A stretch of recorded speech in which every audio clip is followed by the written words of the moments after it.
untold chapters of a family's queen. So pull up a chair, let the stories be known.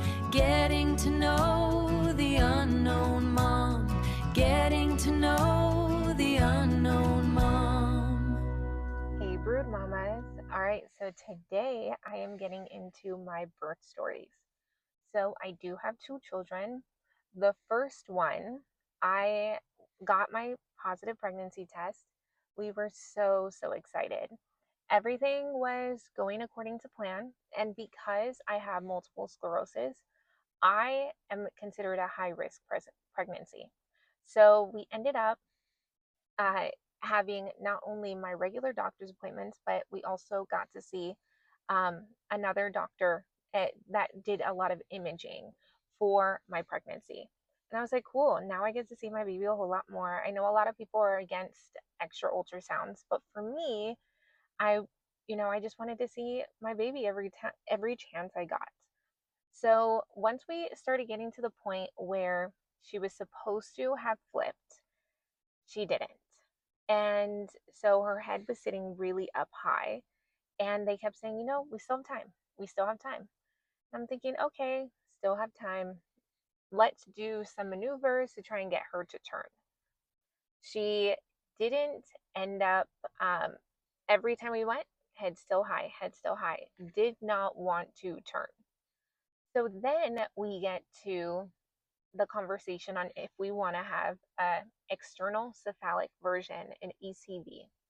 And I'm thinking, okay, do I do it? Do I not do it? And of course, I am looking up YouTube channels to see what is this.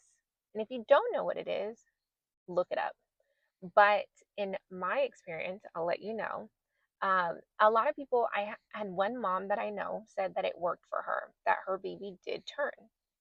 I had a lot of other mothers tell me that it didn't work. And everyone was saying, you go on Reddit and they're like, it's not that bad. Like they'll just turn it. Other people are like, that's the worst experience and that's the worst pain in my life.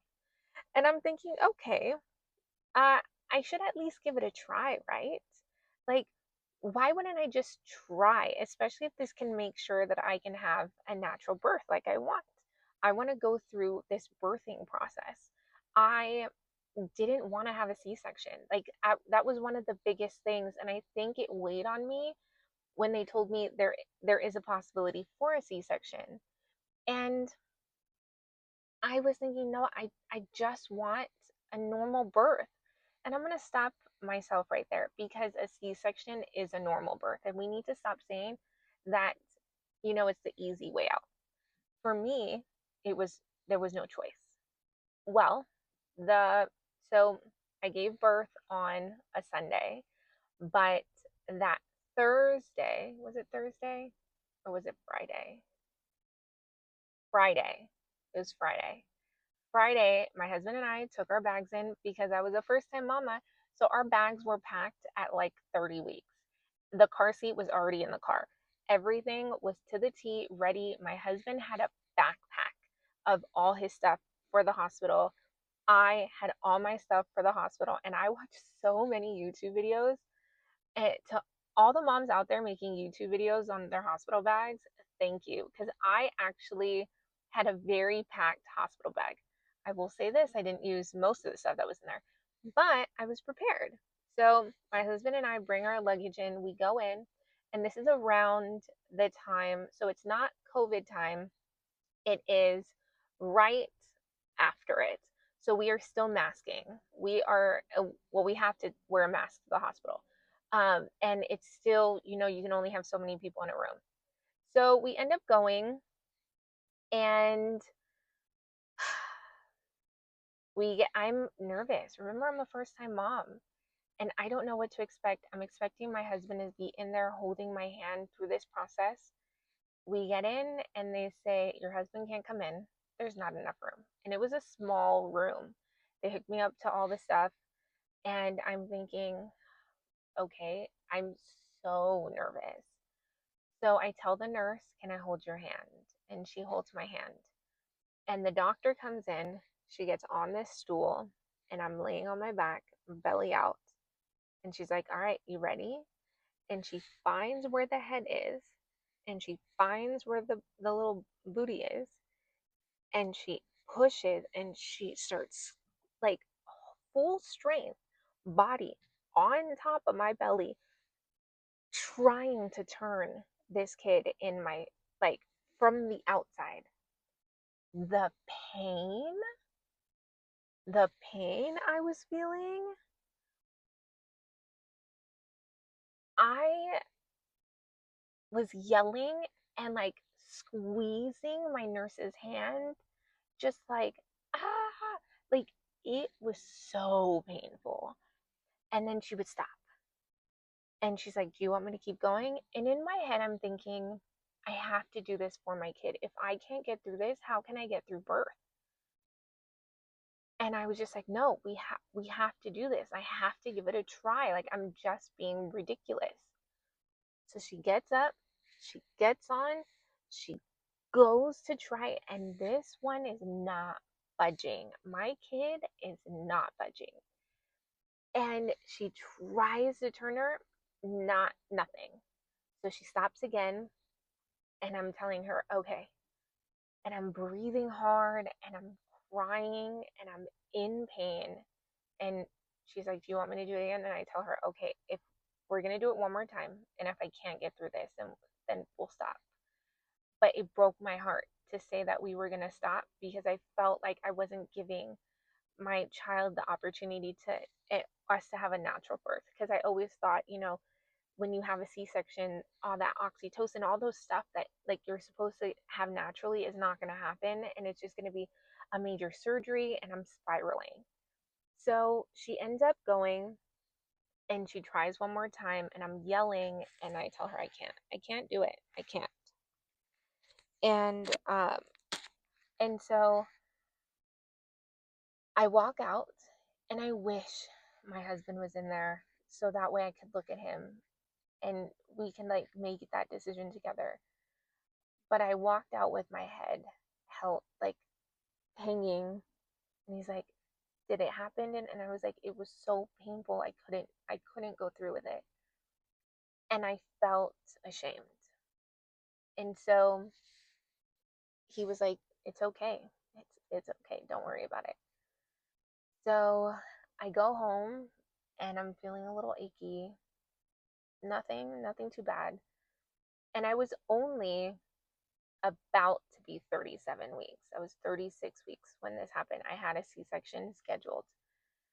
And I'm thinking, okay, I'm now about to be on maternity leave on Monday. It's Friday. I'll just hang out at home, relax until my C section. Or maybe she turns, we don't know. We get home. I'm cranky. My stomach just feels so heavy. And we go for a walk. We actually walk to the store, I believe, and go get pizza stuff and come home. We have pizza. Great night. So Sunday, I wake up and I have my first breakfast. I know.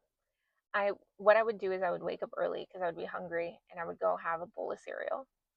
And that was around like 7 in the morning. And I was like, okay, let me just have the cereal. And then I would go back to bed and go back to bed. And then at 10 in the morning, or no, not even, was it 10 in the morning? It was almost 4 years ago. I can't remember the times. So we end up, my husband gets up, and all of a sudden I feel a pop. And I'm like, what the heck is happening? So I jump up from the bed and I'm like, I think my water just broke. And we run to the bathroom. Yep, it did. But when I looked down, it wasn't clear. It was like a greenish brown. And in my head, I'm thinking, oh crap, like she she probably pooped inside of me. And I'm like, oh my God, we have to go to the hospital. We have to go. Like, we have to rush. So we get dressed. My husband grabs the bags. He rushes. We jump into the car. The contractions start coming on because now my water is broke. And I'm just so worried. I'm calling the hospital. They're like, okay, come on in. We get into the hospital. I get in bed. They put me in a room.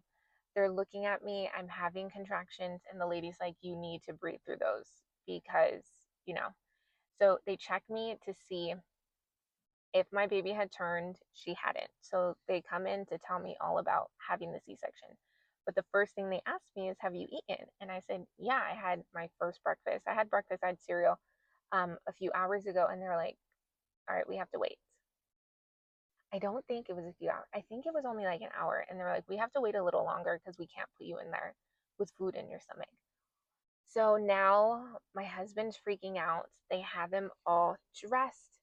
I'm going through these contractions, and finally it was time to get me into the OR.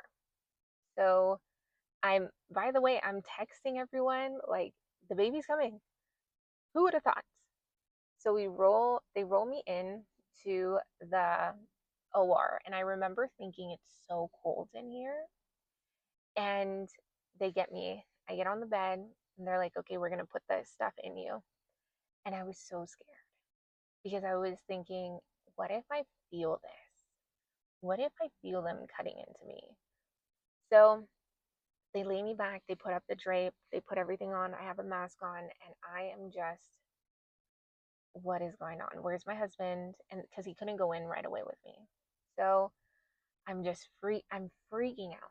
And they lay me down, and I remember them going, can you feel this? Can you feel this? And I'm like, no, no, no. And they're like, okay. They bring my husband in, he's by my head, and they're like, all right, we're gonna start this. The anesthesiologist is on the other side. And I'm just, I don't know. Such a surreal feeling because you know you're gonna have a baby, but it's like, oh my goodness, I'm gonna be a mom. Like they're taking this child out of me, and I'm gonna be a mom. And then I start thinking, oh my God, am I gonna be okay? Because they're literally cutting me open. Am I gonna be okay? Like, is this what's gonna happen? And then I start thinking, am I gonna feel this? Am I like, so she comes out, they go, she's here. You can hear her crying. I am just so in awe and just so amazed at like what the heck is happening. Like, I have a baby. It's funny because later on, my husband said that my blood pressure dropped a little bit, and he turns to the anesthesiologist and he's like, is that normal? And he's like, yeah, like she's fine. I have recovered. And like, I also think about my husband's kind of idea and like what he's thinking because his wife is laying on this table getting operated on. His child's about to be born. And he's thinking, is my wife gonna be okay? Is my kid gonna be okay? Oh my God, I'm gonna be a dad. All like so many things are not only going through my mind, but are going through his mind. And they say it's a girl. They got some pictures, and they wrap her up. They put her near my face, and they give her to my husband. And the nurses were able to take pictures for us. I gave them my phone, and they took our pictures. They actually took a picture of the actual, like, I got to see kind of the incision in her, like, out of me, but still connected. It's so crazy. But she was the tiniest thing, the cutest thing. And what I didn't realize was that my little one, because I had just made it to 37 weeks, she was only about 5 pounds, 5 pounds, 7 ounces. She was itty bitty. So all of the clothes that we had for her were huge. The newborn were huge. One of my cousins sent me preemie spaghetti strap like onesies that fit her perfect. She was so tiny. It was so cute, my little baby. And it was so amazing, that moment of just being a mom, just knowing this is my child, and then the realization like, oh crap, this I'm a mom. This is my kid. And you have this love of, I absolutely love this child. Absolutely love this kid. Absolutely, like it was amazing. And they actually told me I had a C-section, but I was up and walking by that night. I actually did pretty good. That they were actually telling me that I would be able to go home the very next day, and my husband and I were like, "Nah, we're staying here. We're gonna make sure you guys are watching us, monitoring us before we go home." So yeah, we spent 48 hours in the hospital and went home parents. It was amazing. Well, that is my birth story for my first child. And I'm going to tell you, for my second kid, a whole different ballgame because she was a VBAC. So I will tell you guys about that next week. Getting to know